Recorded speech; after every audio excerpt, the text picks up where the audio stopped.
Hello and welcome to Fancy the Geeks. Yeah, you joined me for a video which I'm doing regarding basing my models. I was asked in one of the comments recently how I based the models on my Knight Titans. So I'm going to show you just basically how I did that. No pun intended. So we have here the base for the Ironclad and the base for the Tempest. This obviously has a bit stuck on, that's fine. So what I'm going to use, the first part of the base material, is this stuff, which is a cork. It comes on a roll. That's quite thin. It's about half a centimetre. 5mm, yeah, around about that. So this is what we're going to start with. So we're going to use some super glue. We're going to use some PVA glue, and we're going to basically, I've already torn a bit off, which is approximately the same size as the base you're using. It doesn't have to be, you don't have to cut around it at this point. What I normally do is put it down, face down, so the angle of the roll is up as opposed to down. That way, if you put it that way around, it curls up at the edges. If you put it down like that, it should push it down. It's going to take a little while to dry once we put it on. So the first thing I'm going to do, I'm just going to, it doesn't have to fit the whole thing either, because what we can do, we can fill in these edges to give it some height as well. So I'm going to tear that off, around about that. So to tear this stuff, you can literally do this. You can cut it with a knife, which we will be doing later. You can cut it with scissors, do whatever you want. So yeah, I'll tear all of it off there. If you can tear these little bits off, keep hold of them as well, because they're quite useful later on. I'll tear that on as well. Then we've got a complete bit with nothing hanging off. Okay, so I'm going to stick that bit on there, and I'm going to tear some smaller bits off, about that size, approximately. And we're just going to stick that onto that base. What we're going to do to use that is we're going to get some PVA glue. I'm going to slam that down there. And there we go. And same on this one, do a few blobs. So this stuff is to basically hold this on long term. Short term, it's not going to stick. That's why we have the super glue. So we are just going to blob some of this on. You could just cover the whole thing in super glue, but it takes a lot of super glue, and it tends to, there we go, there we go, there we go. It would be quicker if you did use all super glue, but there we go. So I'm just going to press that one down, and then I'm going to turn that one over like that. I'm just going to take a can or something heavy just to hold that in place for now. This one, I'm just going to stick these bits on there, like so. It doesn't matter if it goes over the edges a bit, not too bothered about that. Yeah, I'll do. And press that down. So just take some off the edges and run onto the cutting mat. There we go, that's fine, that's perfectly fine. You can put some small bits in there, right, whatever you want to do. So, hold in place. So what you might find is, because you've used super glue on cork, is you might feel this stuff starting to heat up. Don't panic if you do. It does heat up, it's just the bonding. There we go. So what you can also do, if you just want one layer of this stuff, you cover the whole thing in PVA, put these bits on, cover it in sand. Sand will sort of give you, these areas that have bulked up will be covered in sand, and it'll give you like a gradient going up then. But what we're going to do before we add any sand to it is build up a little bit. So you can take some of these smaller bits now, just move that out of the way. Take some of these smaller bits, and you literally, if there's small parts, I won't bother with the PVA. what we're going to do, we're just going to literally drop a load of this stuff on. This is a thin super glue I'm using. There we go. And come on, bond. There we go. I haven't actually used this super glue before on this. I always use Games Workshop glue. But since they oh yeah, sorry, my hands are covered in paint as well. I've been painting the ironclad, so I've just literally come through to do some of this while I'm waiting for the ink to dry that I've put on it. The shade, should I say. There we go. Get on there. So you can build these up the size you want, make them like little rock formations. So what I'm going to do, I'm going to tear a few more bits off. I'm going to put some on this as well. And has that stopped yet? Yeah, but before I'm going to do that, I'm going to wait for that to dry, to be honest. I want that to be nice and solid and not curling up or anything. With these, if you want to wear them down again, just use small things to wear them down. Make sure you don't get glue on whatever it is you're using. This is fine. Doesn't matter that it comes up a little bit at the corners because we're going to put sand, as I say, around that. Instead of sand, you could use astral granite or something like that. But you'd have to put loads of it on, basically.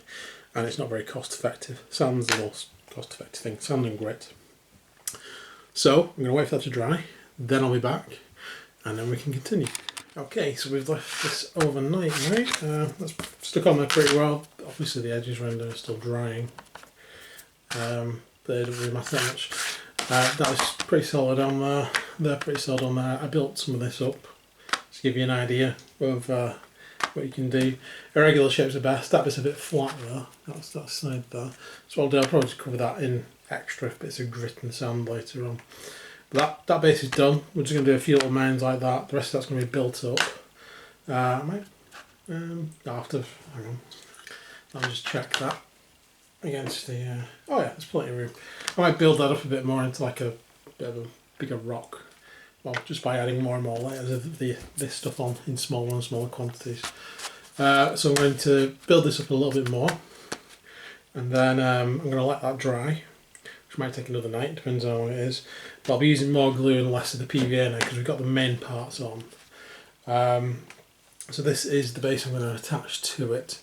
What I'm going to do, I've already drilled a hole in the top. That's just to keep the ship on and stop it from rocking.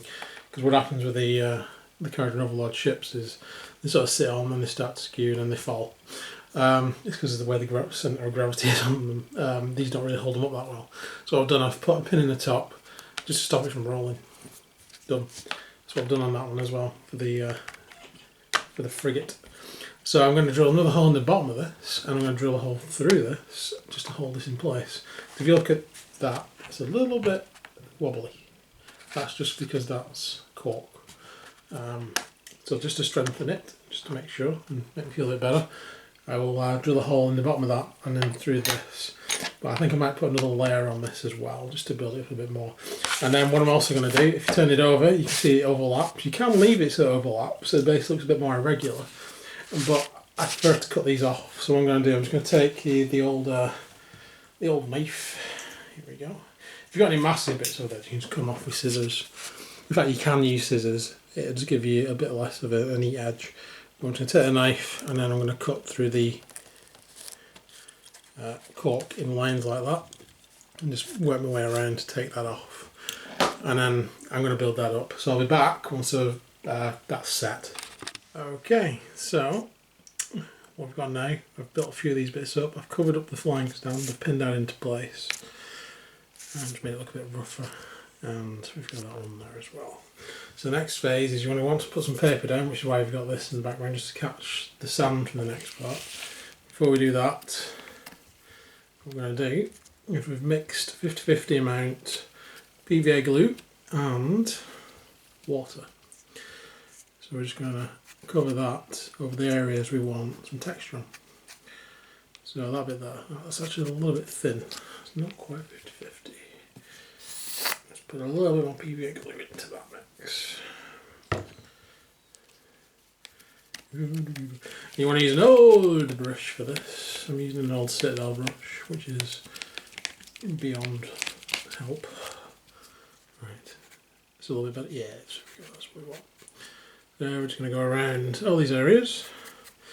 I'm also going to put some into these areas here, so some sand will sit in those areas too.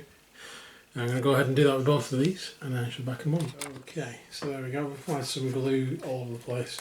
Actually thickened that up a little bit. I made it a bit thin.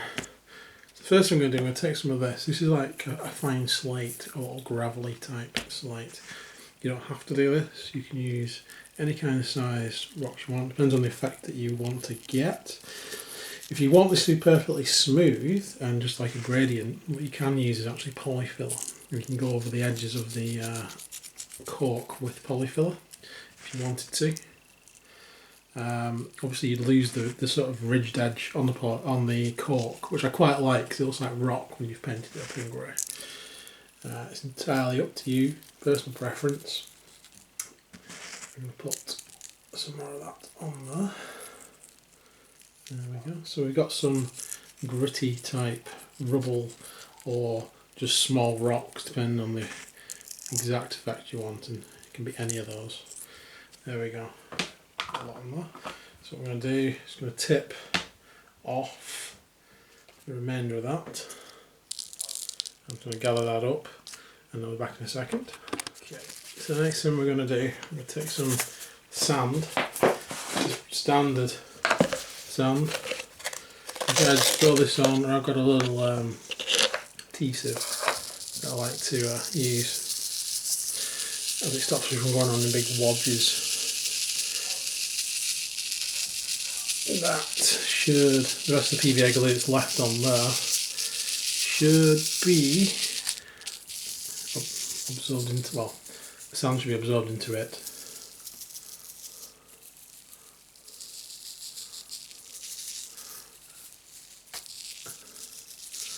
Right, so also this is a good way to get out any bigger bits of sand you don't want in there. So if you've got like a gradient of sand, this is just like shot bought sand. It's nothing special. If you want to keep all the bigger bits out, it's a good way of using a little sieve to do that. Okay, so that looks good to me. That looks fine. Okay, so what we're going to do now, so let me put the lid back on this. I'm going to get rid of this sand, put it back into the box. I don't want to waste any. Now we're going to move on to doing a few bigger rock types. Okay, so there we go, back. That's what we want. That's the wrong one. There we go, moved it. There we go. So this is slightly bigger slate. I got this from Games Workshop. You can also get this from hobby shops, a lot cheaper. Railway shops are some of the best places to get any of these materials from. So what we're going to do, we're going to find some little bit of rocks and slate that we quite like the look of. They have a slightly better and flatter gradient than the actual cork does, so it looks like different types of rock then. And literally we're just going to take a blob of standard PVA, get some of that, unmixed. You can use glue for this. I wouldn't super glue. You can use it, I wouldn't recommend it too much. It can get a bit faffy. I'm just going to put a blob of this. It will pick up some of the sand. Again, this is why we're using a brush that doesn't really matter about. I'm just going to stick on some of these pieces of slate on both these bases just to build it up a little bit more. So something else, these are flight bases, so it doesn't really matter what I put on them, the model's not actually going to be touching them. If you're doing like a night titan or anything that's contacting the base, always keep the miniature next to you and make sure you've got all these pieces of terrain aren't going to get in the way of the feet, especially with the big titans and stuff. Always make sure you've got a flat surface for your titan to sit on. Or even the smaller models, just make sure that what you're putting on isn't getting in the way of the model. I've done that a few times. I've built a really good looking base, come back, looked at the model and gone, that doesn't fit anymore. Don't. But these are flight bases, so you can pretty much go nuts. So I'm going to do that. What you can also do at this stage, if there's any bits of like bits of shield or any sort of debris you want on here. If it's 40k, put a couple of bolters on there, or last guns, or helmets from the Cadians, or Chaos Space Marine helmets. You can cut them up a bit, throw them into this. If you do, you can also blend them in by using a little bit of PVA glue and a little bit of sand to make it like they've got half buried, depending on how recent you want them to look. But there we go. So this is Age of Sigmar, so you could use like Stormcast shields or orc weapons or anything you want, bones, skeletons, whatever. So you can put them on at this stage. I'm just going to leave this sort of like barren mountain top, like the ships are flying over barren mountain top. But you can probably do what you want at this point. So I'm going to put a few more bits of slate on here, and then I'm going to let that dry, which will probably take overnight again. I'm also going to make sure that none of this runs down the side of the base. If it does, don't worry, it'll dry and you can pick it off. It's only PVA glue. But I'll leave this overnight, so I shall be back in the morning. For you, it should be a few seconds. Okay, so these have dried now. Last thing I want to do is make sure not much else comes off. There's probably always going to be bits of sand falling off at this stage, but just make sure it's not coming off in droves. But there we go. So I've added a few little bits on. Actually added a couple of weapons, axes, a couple of bits of bone and stuff like that. So the next thing we're going to do is paint this. So I'm going to use this brown paint. There you go. This is actually Games Workshop paint that they did for they still do this one. It was for the big battle boards. And I have a bit of it left. Now you can use any brown paint you want. You could use any acrylic brown paint. Should I say? I was going to use one I got from Homebase, which is basically a DIY store, and that would have been fine because I've used that on other scenery before anyway.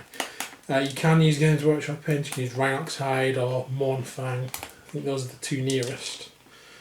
But obviously you're covering a big flat area with it, so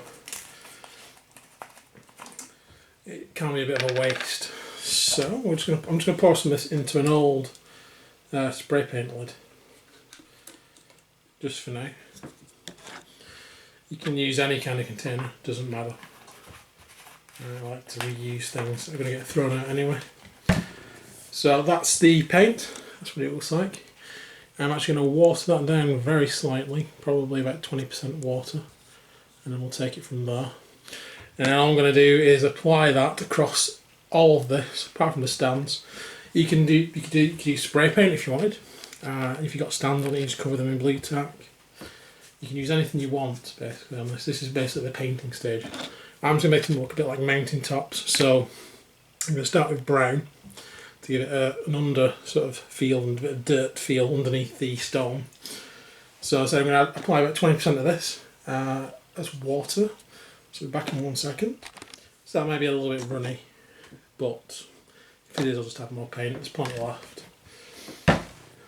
And literally just take a brush, and we're just going to go over everything. It's a bit time consuming, but you're just painting everything. There's no real getting into detail at this point. Just make sure everything's covered. Watering it down makes it flow through sand better. You'll probably notice that. If you don't water that down, you get like gaps where you're painting.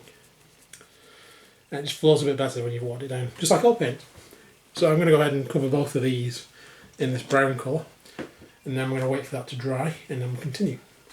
Okay, so this is the dried base after a couple of actual coats of that brown. You'll see there's a few darker patches. Don't worry about that, it's going to be painted over anyway. So there we go, that is the brown. That's like the first coat, the undertone we want. But we're going to turn that into this, which I've just done. And this is the first layer of the grey colours we want. So to do this, we're basically going to use a technique called overbrushing. We're going to be using Mechanica Standard Grey. You can use any acrylic grey paint you want. I'd just use the one that matches your army bases, and as mine are basically done in this anyway, that's why I'm going to be using the Games Workshop one. Overbrushing is a bit like dry brushing, apart from using a lot more paint. I'm not going to water this down straight out of the tub. When you're doing a base, you don't have to water it down. Well, we do a base like this anyway, because I want some of that brown to stay through. So you can see that it's not covering. I'm doing an overbrushing, even heavier overbrushing. I haven't watered it down. It's not going into the recesses, and that's what we want. You can do a bit of extra onto the stones on the top. So you can see that there's plenty of gaps with that brown showing through. That's what we're actually after. So then we're just going to do this across the whole thing until it looks a little bit like this, a bit patchy. And then we need to wait for that to completely dry before we do the next stage, because the next stage we're going to be using a wash. So I'll be back once these have completely dried. Okay, so there is the grey parts finished. So just before we add the wash, one thing we are going to do is if you have got any parts on the base, I've left the handle of that brown because it's wood.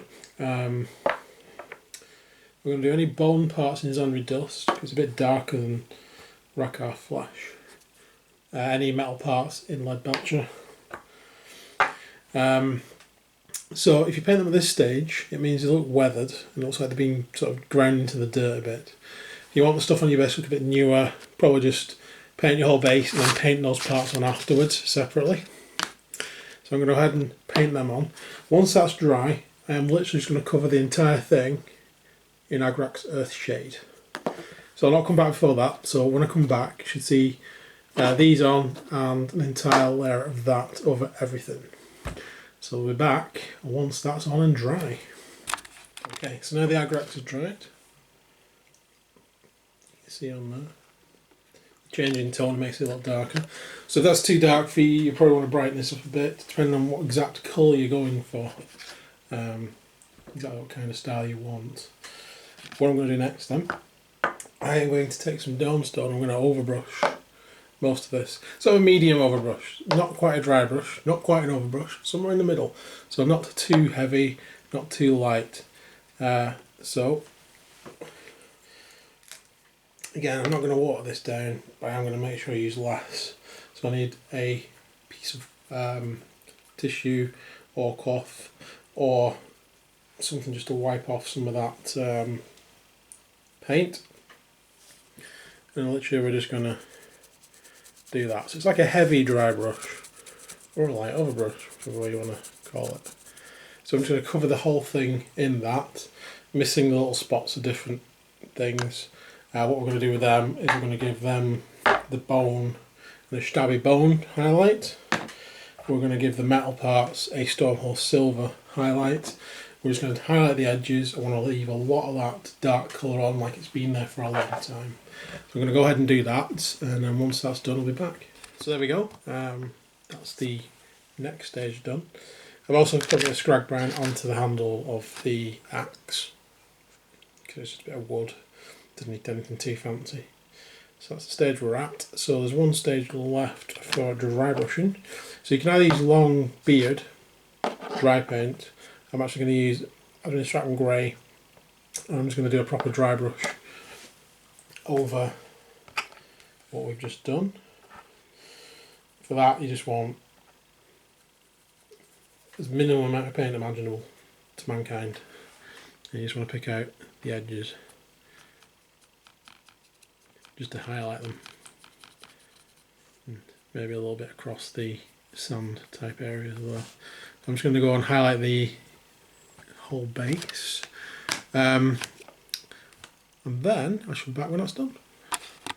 So there we go, after the last dry brush. If you wanted this to be lighter, you could put another dry brush on. You can even dry brush the edges in white scar or any sort of white acrylic. That's it for this tutorial. At this point you could put some tufts of grass on if you don't want it to look so barren.